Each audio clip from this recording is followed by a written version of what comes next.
ಎಲ್ಲ tax ಏರಿಸಿದ್ವಿ. Exercise ಇದನ್ಕ ಭಾಳ ಇಡೀ ಸಮಾಜವನ್ನು ಹಾಳು ಮಾಡುವಂಥದ್ದು. ಎಕ್ಸೈಸ್ ಎಷ್ಟು ಸಾರಿ ಏರಿಸಿದ್ರಿ ಸ್ವಾಮಿ ನೀವು? ಒಂದು ಬಿಯರ್ ಬಾಟ್ಲಿಗೆ ಎಷ್ಟು ಸ್ವಾಮಿ ದುಡ್ಡು ಇವತ್ತು? 230 ರೂಪಾಯಿ ಒಂದು ಬಿಯರ್ ಬಾಟ್ಲ್ ಇವತ್ತು. ಮುಖ್ಯಮಂತ್ರಿಗಳಿಗೂ ಗೊತ್ತು, ನಾವೆಲ್ಲ ಜೊತೆಲಿ ಓದಿದವರು. 2 ರೂಪಾಯಿನಲ್ಲಿ ಒಂದು ಬೀರು ತಗೊಳ್ಳೋರು, 1 ರೂಪಾಯಿ ಹಾಕಿ. ಇವತ್ತು ಎಲ್ಲಿ ಕತೆ? 230 ರೂಪಾಯಿ ಒಂದು ಬಿಯರ್ ಬಾಟ್ಲಿಗೆ. ಸ್ವಾಮಿ ಕನ್ನಡ ಪಂಡಿತರೇ, ಇಡೀ ನಾವೆಲ್ಲ ಸ್ನೇಹಿತರು ಬಿಟ್ರಿ, ಅದನ್ನೇನು ಯಾರಿಲ್ಲ ಅನ್ನೋಕ್ಕಾಗಲ್ಲ. ಇವತ್ತು ಎಲ್ಲಿ ಸ್ವಾಮಿ?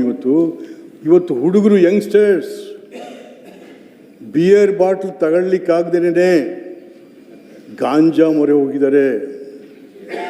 ಗಾಂಜಾ ಮೈಸೂರು ಒಂದರಲ್ಲೇ, ಮುಖ್ಯಮಂತ್ರಿಗಳೇ, ಮೈಸೂರು ಒಂದರಲ್ಲೇ 1,000 ಕೋಟಿ ರೂಪಾಯಿಂದು ಗಾಂಜಾ, ಅಫೀಮು, ಡಿ ಅಂಥದ್ದು ಸೀಸ್ ಆಗಿದೆ. ಯಾರು? ನಮ್ಮ ಪೊಲೀಸ್ನವರಲ್ಲ, ಗುಜರಾತ್ ಪೊಲೀಸ್ನವರು, ಮಹಾರಾಷ್ಟ್ರ ಪೊಲೀಸ್ನವ್ರು ಬಂದು ಇಲ್ಲಿ ಹಿಡಿದಿದ್ದಾರೆ. ನಮ್ಮ ಪೊಲೀಸ್ನವ್ರು ಅವ್ರು ಕಲೆಕ್ಷನ್ ಮಾಡ್ಕೊಂಡು ಸುಮ್ಮನಿದ್ದಾರೆ. ಎಲ್ಲಿ ಕೊಟ್ಟು ಸಮಾಜ ಎಲ್ಲಿಗೆ ಹೋಯ್ತು ಸರ್? ನೀವೇನಾದರೂ ಕೆಡಿಸಿ ಯುವ ಜನಾಂಗವನ್ನು ಬಲಿ ತಗೋತಾ ಇದೆ ಸರ್ಕಾರ. It's very dangerous, very dangerous.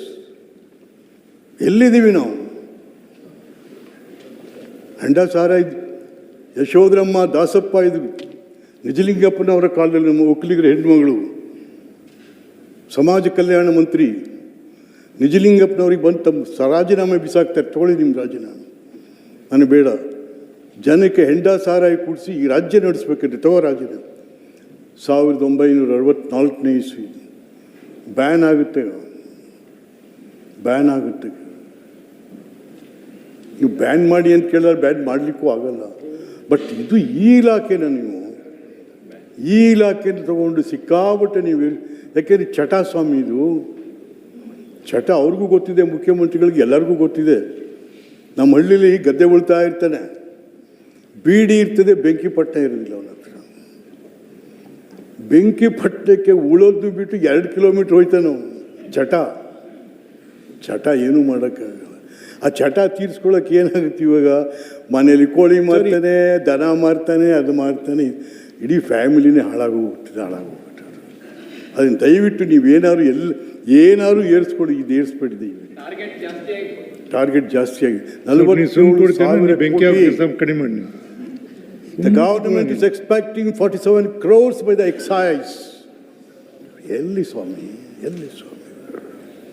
No. ಹಾಗಾಗಿ ಮತ್ತೆ ಇದ್ರ ಬದಲು ರಿಯಲ್ ಎಸ್ಟೇಟ್ ಹಾಕಿ. ಏನು ಸ್ವಾಮಿ ಇವತ್ತು real estate ದಂಧೆಗಳು?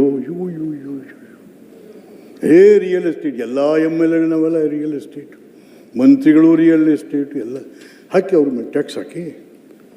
Department of tax and properties ಅಂತ ಮಾಡಿ ಅವ್ರಿಗೆ ಟ್ಯಾಕ್ಸ್ ಹಾಕಿ. ಇಲ್ಲಿ ಯಾಕೆ ಹಾಕಿ? ಹುಡುಗರೆಲ್ಲ ಸಾಯಿಸ್ತಾ ಇದ್ದೀರಿ, ಯುವ ಜನಾಂಗ ಕೊಲೆ ಮಾಡ್ತಾ ಇದ್ದೀರಾ.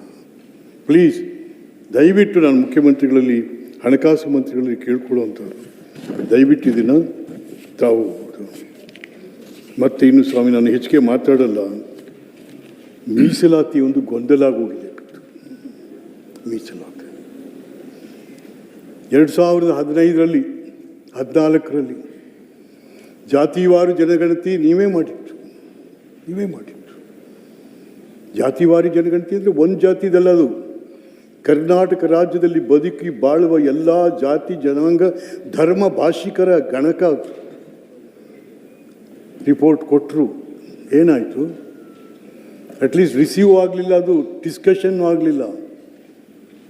10 ವರ್ಷಗಳ ಕಾಲ ಹಾಸಿಗೆ ಕೆಳಗೆ ಹಾಕಿ ಮಲಗಿಬಿಟ್ರಿ ಅಂತ ಕಡೆ. ಆಮೇಲೆ ಅದಕ್ಕೆ ಬೆಸೆ ಹಾಕಿ ತೆಗೆದು ಅಂತ ಈಗ ತಿರುಗಿ ಮಾಡಿದ್ದೀರಿ. ಅದಕ್ಕೆ 47 ಎಷ್ಟು 470 ಕೋಟಿನೋ ಈಗ ಮಾಡ್ತಾ ಇದ್ದೀರಾ.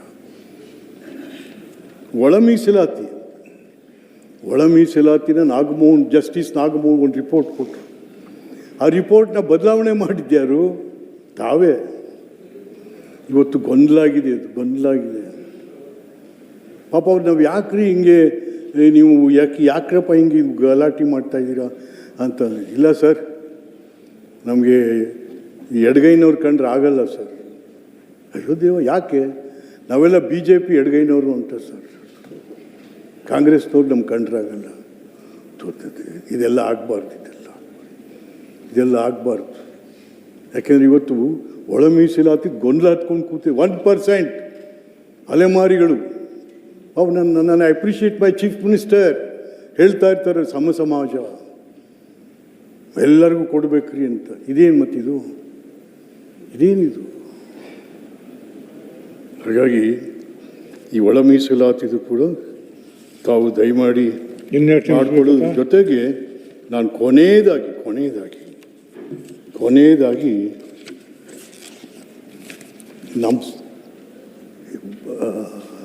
ನಮ್ಮ ಇದ್ರ ಮೇಲೆ ನಮ್ಮ ವೃತ್ತಿ. ಹೌದಪ್ಪ, ನಾನು ಕುರಿ ಕಾಯ್ತೀನಿ. ನಾನು ಇನ್ನೊಬ್ಬ ಮಡಿವಾಳ ಬಟ್ಟೆ ಒಗಿತಾನೆ, ಇನ್ನೊಬ್ಬ ಕುಂಬಾರ ಮಡಿಕೆ ಮಾಡ್ತಾನೆ, ಇನ್ನೊಬ್ಬರು ಕ್ಷೌರಿಕರು, ಸಮತಾ ಸಮಾಜ. ಇವತ್ತೇನಾಗಿದೆ ಸ್ವಾಮಿ? ಅಯ್ಯೋ, ಕುರಿ ಮಂಡಳಿಯಿಂದ ಕುರಿಗಾರರಿಗೆ ದುಡ್ಡು ಕೊಡ್ತಾ ಇದ್ದಾರೆ ಸರ್ಕಾರದಿಂದ, ಅವನೇನೋ ಮಾಡಲಿ ಅಂತಂತೇಳಿ. ಎಲ್ಲ ಕಡೆನೂ ಸಂಘಗಳಿದ್ದಾವೆ, ಕುರಿ ಮಂಡಳಿ ಸಂಘಗಳು. ಅದು ಬಿಟ್ಟರು ಆ ದುಡ್ಡು ಕೊಡೋಕ್ಕೆ ಯಾರಿಗೆ ನೇಮಿಸಿದ್ದಾರೆ? ಈಗ MLAಗಳಿಗೆ ಕೊಟ್ಟಿದ್ದಾರೆ. ಈಗ